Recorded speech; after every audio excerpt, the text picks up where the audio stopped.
Жителите на Иловица и Штука заедно со активисти утрово го блокираа пристапниот пат до рудникот. Изреволтирани што на локалитетот каде што треба да е рудникот почнале археолошки истражувања на Струмичкиот музеј. Не дозволиле екипите да се движат до локацијата. Блокадата била поставена утрото во 5 часот и 30 минути. Жителите велат дека ова е прв отпор против изградба на рудникот. Зошто се одлучивме на еден предупредувачки штрајк или предупредувачко блокирање?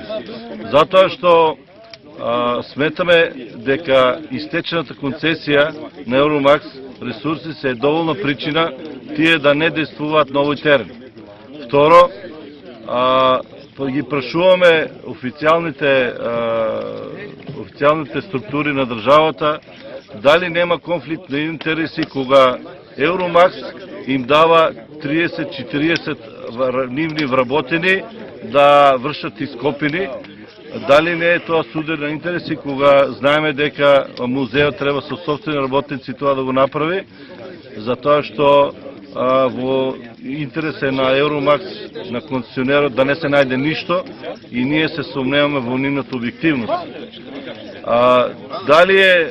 Дали е правилно тоа што дури сега се вршат ископини на археолошките наоѓалишта, кога веќе првата концесија е истечена, а втората веќе за 3-4 месеца ќе биде и она истечена, што значи нема теоретска шанса тие да стигнат ни за втората концесија да стигнат рокот да го исполнат.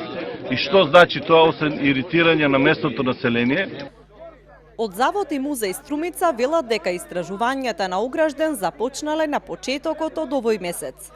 Тие велат дека имале средба со активистите и им објасниле дека се обврзани да ги вршат археолошките истражувања. А резултатите од истражувањата не влијаат на одлуката дали концесионерот ќе добие или не дозвола за работа. Искупувањата се обврска за нашата институција, законска обврска. Финансиерот на истражувањата Евроресурсис, кој според законската регулатива е должен за да добие било каква концесиска дозвола за овој простор, да ги заврши овие истражувања. Доколку фирмата не ги изврши овие истражувања, тоа сигурно ќе го направеше државата, меѓутоа прашање е кога. Меѓутоа кога оваа фирма има потреба од овој простор, нејзина обврска е да ги заврши на собствена сметка, да ги заврши овие истражувања. Музејот треба во рок од 2 месеца да го заврши истражувањето, но активистите велат дека не отстапуваат и секој ден ќе го блокираат патот до рудникот, но и локалитетот што се истражува.